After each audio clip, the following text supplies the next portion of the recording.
Dengan Miss Ita di sini. Apa kabar kalian semua? Semoga kalian semua baik-baik saja, sama seperti aku di sini ya. Bentar-bentar guys, kita baca dulu disclaimer yang ini ya. Perhatikan hal-hal berikut jika kamu memerlukan bantuan untuk pengajuan visa. Sebelum kamu membayar orang lain untuk membantu kamu mengajukan visa, pastikan kamu tahu siapa saja yang bisa membantu kamu secara legal untuk mengajukan visa.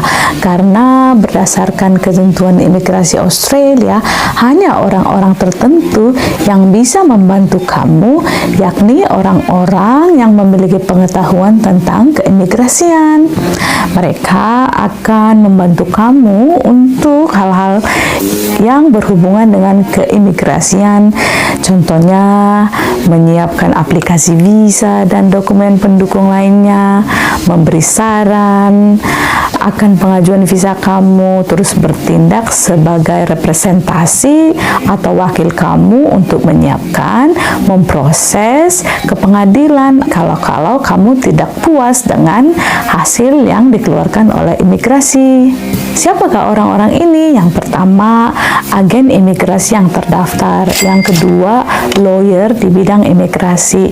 Yang ketiga, ada orang-orang yang termasuk dalam exempt person atau orang-orang yang menjadi pengecualian di luar dua kategori tadi. Mereka adalah orang yang mensponsor kamu di Australia, terus saudara kandung atau saudara dekat, anggota parlemen, anggota diplomasi satu organisasi, orang yang bekerja di kantor kedutaan besar, dan anggota sebuah organisasi internasional. Perlu diingat guys, kalau orang-orang pengecualian tersebut yang saya sebutkan di atas tidak boleh menarik fee dari kamu atau mengenakan sejumlah uang gitu untuk jasa yang mereka berikan. Harus free of charge, bukan untuk bisnis, karena adalah ilegal berdasarkan ketentuan imigrasi Australia. Saran aku nih guys, apply aja sendiri. Aku selama ini juga apply visa aku itu sendiri.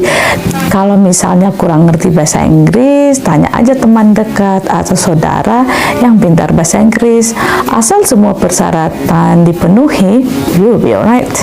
Work holiday visa ini adalah peluang emas guys, karena dengan work holiday visa ini akan membuka jalan untuk masa depan kamu.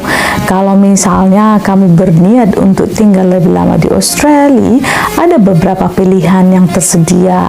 Misalnya kalau kamu mau lanjut memakai visa yang sama, kan kamu bisa lanjut ke second and third work holiday visa, yang artinya kamu bisa kerja selama 3 tahun dan sambil liburan. Tapi dengan catatan, kamu harus memenuhi persyaratan agar bisa apply second. Sesudah nanti second work holiday visanya sebelum habis gitu ya, kamu harus memenuhi persyaratan lagi supaya bisa apply yang ke third kayak gitu. Nah, saran aku apply sebelum visamu expire supaya kamu punya cukup waktu untuk mempersiapkan dokumen dan hal-hal yang dibutuhkan, dan untuk menjaga supaya visa kamu jangan sampai expire. Yang berikutnya, kalau kamu mau kerja di Australia sesudah itu, kamu kan bisa apply visa kerja yang sesuai dengan skill kamu. Terus kalau kamu mau kuliah, bisa apply student visa. Kan kalau misalnya udah kerja 3 tahun tuh kan kamu bisa nabung. Dari hasil tabungannya itu kamu bisa kuliah lagi atau bisa pulang nanti buka usaha. Guys, aku ada perlu bantuan nih. Aku perlu jam tayang yang banyak untuk bisa memenuhi syarat YouTube. Tolong bantu share video aku ke medsos kamu ya, dan kasih tahu juga teman-teman dan saudara supaya akun aku cepat mencapai target itu ya. Kalau enggak, mungkin aku berpikir untuk tidak melanjutkan YouTube lagi teman-teman. Kalian kan tahu aku menghabiskan banyak waktu dan mengorbankan waktu libur aku untuk membuat video gratis ke kalian. Jadi tolong bantu ya. Thanks ya guys. Berikutnya, mari kita bicarakan tentang syarat-syarat khusus. Ini yang paling penting ya kan. Nah, syarat-syarat khusus itu mencakup yang pertama tadi ya usia 18 dan 30 tahun. Betul. Nah, kalau kamu mendaftar usia 30 tahun tapi dapat visanya itu sesudah kamu berumur 31 tahun, kamu masih tetap akan bisa memakai visa ini ya. Jadi jangan khawatir. Yang kedua, kamu belum pernah masuk Australia dengan visa yang sama, yakni Work Holiday Visa subclass 462 dan subclass 417. Memiliki kualifikasi minimal setingkat diploma 3 dan atau telah menyelesaikan pendidikan minimal 2 tahun pada tingkat sarjana. Memiliki bukti identitas diri, kewarganegaraan, dan tempat tinggal. Memiliki kemahiran bahasa Inggris paling rendah pada tingkat fungsional. Kalau misalnya teman-teman sekolah di international school dari SD, SMP, SMA begitu, kamu tidak perlu menyediakan tes bahasa Inggris yang terstandar seperti IELTS, PTE, dan yang lain-lain. Tapi misalnya kamu nggak sekolah di international school, kamu harus menyediakan sertifikat tes bahasa Inggris yang terstandar seperti IELTS dan PTE, TOEFL, dan yang lain-lain. Nah, di sini aku hanya memberitahu kalau bukti bahasa Inggris yang dibutuhkan itu kalau IELTS itu skornya 4,5. Itu gampang sih kalau menurut aku. Kalau mau kuliah itu ngambil S1 kan harus 6,0. 4,5 itu mudah seharusnya. Nah, kalau misalnya untuk tes lain kamu boleh konversi gitu, cari tahu. Kalau IELTS 4,5 di PTE berapa atau di TOEFL itu berapa, itu di internet banyak ya. Nah, dua-duanya baik academic test dan general test, dua-duanya di accept gitu. Kalau untuk kuliah kan harus akademik gitu skornya, tapi kalau untuk yang ini, kalau kamu mau tes akademik boleh, tes general juga boleh. Kalau yang mau lebih mudah, kataku mah ambil yang general 4,5 itu harusnya gampang sih. Yang keenam, memiliki letter of support dari Indonesia government. Kalau di Indonesia ini disebut dengan SDU-WHV.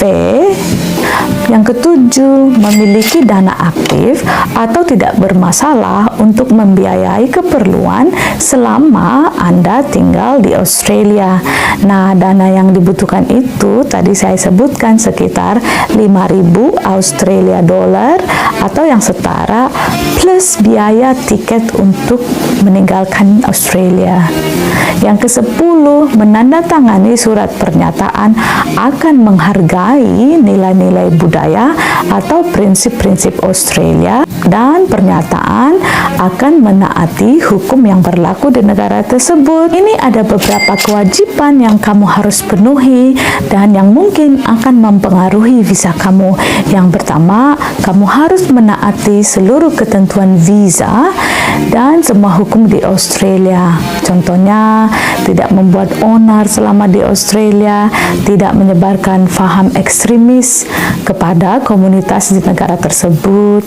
Lalu kamu harus punya asuransi kesehatan karena ini menjaga-jaga kalau ada apa-apa ya kan, ya amit-amit gitu, jangan sakit ya kan. Tapi kalau misalnya ada apa-apa kan lebih bagus juga. Yang kedua, kamu harus membayar pajak sesuai dengan ketentuan negara Australia selama bekerja di sana.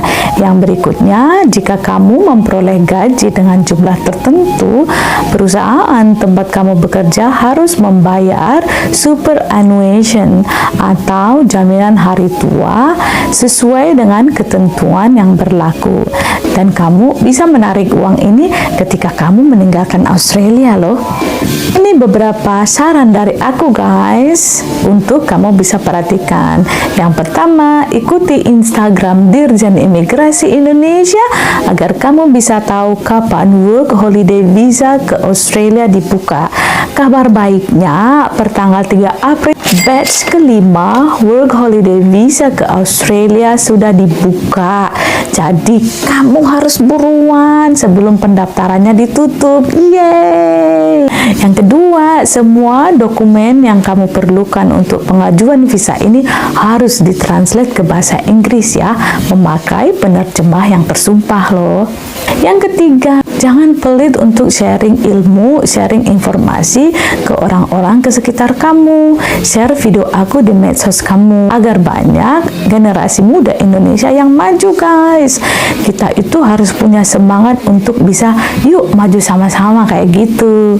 Aku secara pribadi tuh berprinsip freely receive, freely give gitu. Jadi kalau diterimanya itu gratis, berikan juga secara gratis. Bahkan ilmu yang aku dapat sendiri seperti ini pun aku tidak simpan untuk diri aku sendiri, tapi aku bagikan ke kalian secara gratis. Dengan begitu kita kan bisa jadi berkat atau barokah buat banyak orang. Betul atau betul? You, right?